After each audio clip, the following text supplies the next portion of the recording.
সামান্য কয়েক টুকরো মাংস তেলের মধ্যে ভেজে নিয়েও যে এত মজার রেসিপি তৈরি করে নেওয়া যায় সেটা না আমার আগে জানা ছিল না।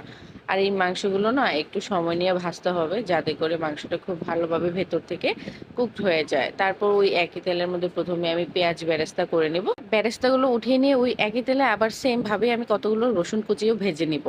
রসুন কুচিগুলো ভাজা হয়ে গেলে উঠিয়ে নিয়ে ওই একই তেলে কয়েকটা লাল মরিচও সেম ভাবে ভেজে নেব। প্রয়োজনীয় সকল উপকরণ রেডি করে নিয়ে প্রথমে যেটা করব, ভাজা সবকিছু একসাথে ভালোভাবে ব্লেন্ড করে নেব। বরাবরই আমাদের বালাচাও অনেক বেশি পছন্দ।